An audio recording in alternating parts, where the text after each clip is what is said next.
วันนี้ท่ายสบายดียามค่ำๆเนาะทุกคนตอนนี้นายพรานเองก็สิได้ขึ้นภูเนาะ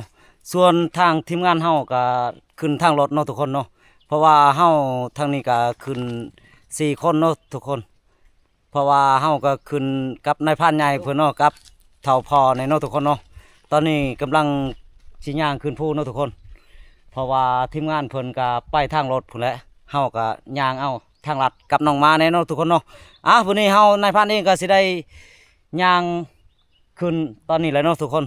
เพราะว่าตอนนี้มันก็2 โมงปลายแล้วเนาะทุกคนเนาะไปมาเลยครับ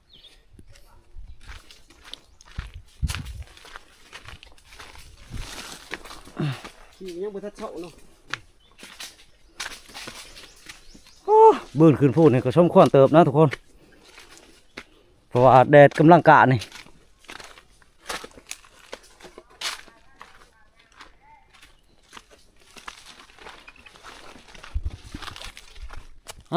ทุกคนวันนี้เราเดินต่อเนาะพอแห้งเพื่อสิขึ้นเวทฟูนี่ทุกคนเลยขึ้นฟูตอนแดดนี่สัมแดดก็กำลังกะเนาะอดเอานี่เลยนายพรานเท่าเพิ่นก็เศร้าเมื่อยละทุกคนเลย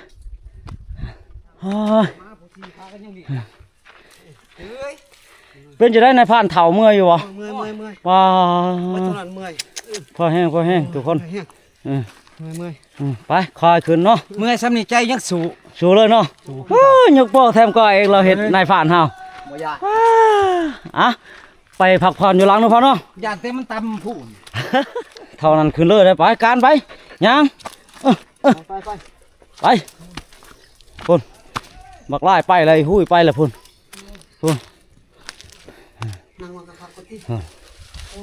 นายพรานเท่าฮะ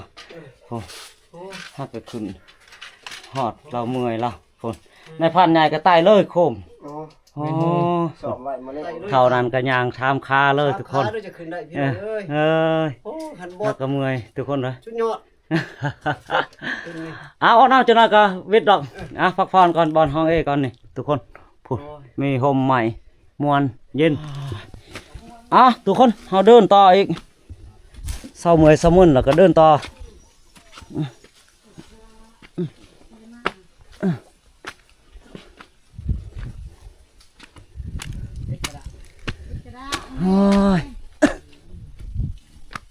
ไปย่างเฮา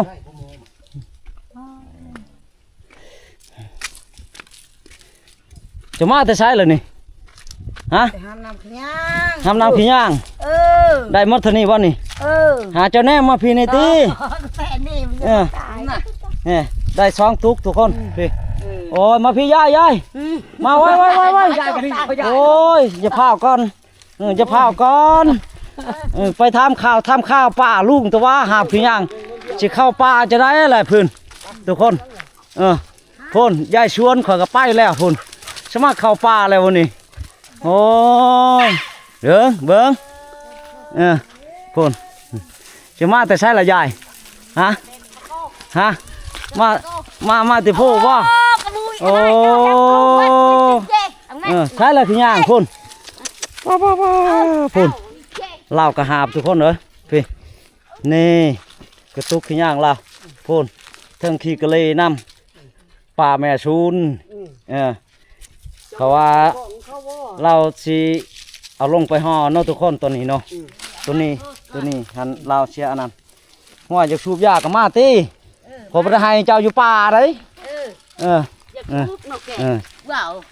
อยากสูบยาแม่นบ่อยากสูบแม่นบ่สูบสูบเดี๋ยวอย่างงวยนายทุกคนเพิ่นสิสูบยาเท่านี้ไอ้งวยเฮิดนายจุ้ยความเล่าว่าสูบยาความส้นเผากับว่างวยเฮิดเนาะกมุยนายทุกคนเลยเพิ่นก็ได้สูบยาแล้วเพิ่นก็สิได้ลงแล้วบัดนี้นายไม่ได้มูดโจกกมุยเอ้ยทุกคนเลยวิทย์ลังพูแล้วบัดนี้ตอนนี้เฮาสิได้เข้าดงแล้วบัดนี้และย่างไปบอลแคมทาเหือพุ่นแหละเนาะทุกคนย่าง กับน้องม้าแน่ไปส่วนหนึ่งทีมงานหนึ่งกับขึ้นทางรถเนาะทุกคนขึ้นทางลัดนี่กับ4 คนเนาะทุกคนเนาะกับผ่านใหญ่เพิ่นแน่แล้วกับทีมงานอันนั้นหัวหน้าทีม2 คนเท่าพอเนาะวันนี้เราต้องเข้าป่าอีกบัดนี้พุ่นแหละย่างตามทางไปเลยเอาตอนนี้ก็เข้าดงใหญ่แล้วทุกคนเพื่อสิฮอดทีมงานใหญ่เฮาก็คำพุ่นแหล้วเนาะทุกคนตอนนี้ก็พาน้องมาเข้าดงใหญ่แล้วเลาะไปเลยพุ่นแหล้วคำพุ่นแหล้วประมาณ4-5 โมงแล้วจังสิฮอดบ่อนเนาะทุกคนเนาะตอนนี้ก็เฮาก็ไปกับน้องมาเข้าดงใหญ่แล้วไปต่อเฮานี่มันคักคืนนี้ก็กินแล้วนี่คืนนี้มันก็กินนะมิวพี่จะบังพี่ทุกคนเลยโพดบัดมาจากทรวัน ก็คือสิแก่เนาะเนาะ หมดเท่านั้นโ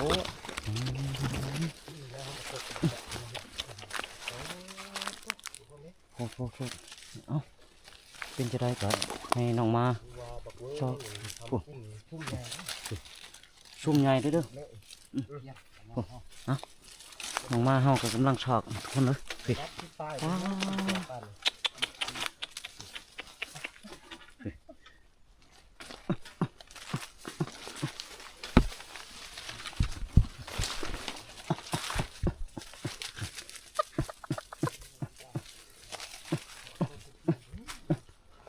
พูดอะไรเนาะเอากินเท่ๆตรงไหน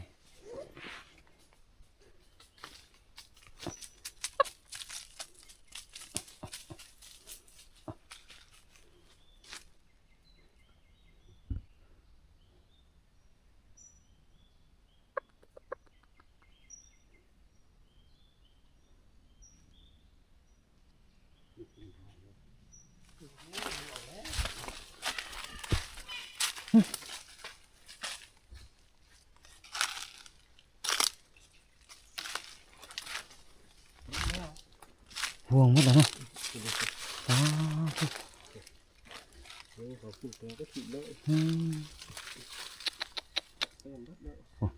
ผมให้ใหญ่ทุกคนตอนนี้ก็ในพานเองก็ย่างตามทางเนาะทุกคนเพราะว่าก็ได้ยินหมาเห่าอหย่างเนาะเพราะว่ามื้อนี้แสดงว่ามื้อนี้มันก็ค่ำแล้วเพราะว่ามันก็สิบ่ได้หยังแล้วทุกคนเลยเฮาก็ติดตามย่างน้ำทางเนาะทุกคนเพราะว่าน้องมามันก็เมื่อยแหละมื้อนี้ส่งสิประมาณหยังก็ยังบ่ใกล้แล้วทุกคนกับบอนเนาะ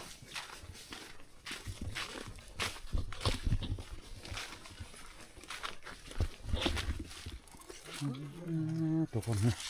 กบตัวนี้กินนักเลยแล้วหมกบกมันได้ทุกคืนนี้ก็กินวันเสาร์นี่ก็กินว่าทุกคนเลยสิอยู่แค่ทางรถนะนี่ทุก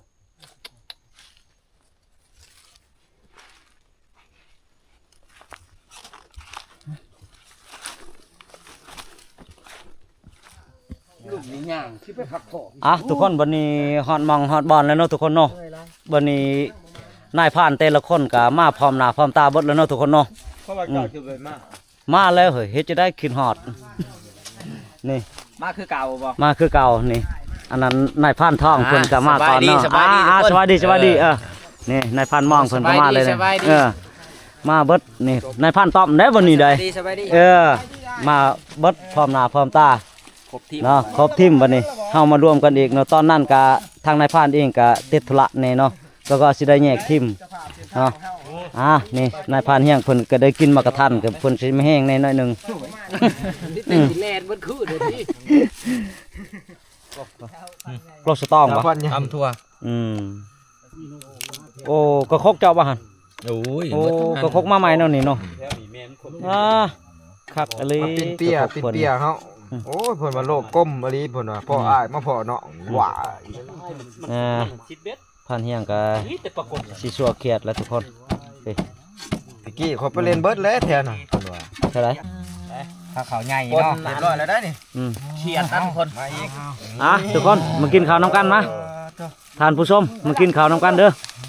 บ่มีแนวกินในพานเฮียงเพิ่นชั่วเขียดกับ พันมองเพิ่น มาเนาะ พักกระเด้ามีบ่ พานทองเพิ่นตำหมกทั่วเนาะทุกคน คอยลวกไว้อยู่มันลงเอา พ่ออย่าเจ้าให้แน่ให้แล้วเลยได้คนแล้วเลยได้เอาเลย ให้แล้วบ่นี่ แล้วเอาเลยลง เอา แล้ว ให้ทั้งเราพอได้ เท่านั้นแหละมา ทุกคนกินข้าวน้ำกันมา กินอีก พอกัน พอกันอยู่บ่ เอายับมา พร้อมหน้าพร้อมตากัน นายย่อๆเอาซะเนาะเอาต้องตีกันหนูได้หลายคนเนาะเอามาน้องเบิ่งทุกคนไม่เห็นจะได้ให้มันได้6คนสิยืน นี่บ่หมักแตงเท่านั้นนี่บ่เอาอันนี้เด้อ โอ้ยหน่อยบ่ลายกินเขาเย็นๆโคใหญ่เลย ค่อยแกะเอามันนี่ตำหัวนะ บ่ได้คานเลย เข้ามาตำหัวเขียดเขา ตามสบายได้แล้วเลยได้ในทางเลยปั่นบักขาม เนี่ยเรียกว่าพัน ทานใหญ่กินแล้วบ่ แสดงว่านี่ท่านจะหูไล่นอน ลาย เนาะ ลายในทานทั้งน้องเป็นผู้ลายนะคนนี้นะ เบิ่งน้ำหมองผู้เช่าอยากให้เอ็นใหญ่เลยนะมั้ง มันกระจอกมันก็จอกเทศมันกระจอกมันรวยกัน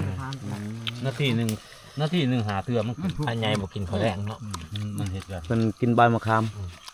เราเขาไม่ได้แห้งกินได้ยิน โอ้ยแล้วบายประคามแล้ว โอ้คือว่าแล้วเป็น เจ้าบ่กินบ่อยบ่ เห็น เท่า เนาะ เนาะ เห็นกับเป็ดตาแสบอยู่หันแต่ละของมันเต็ม เป็นได้ล่ะฮะ ทุกคนตอนนี้เราก็สิได้ไปย่างต่อเนาะกับอันนั้นพานหญ้าเพิ่นเนาะจักสิมานหรือบ่มานก็หาติดตามชมเนาะพี่น้องเนาะไปเฮาไป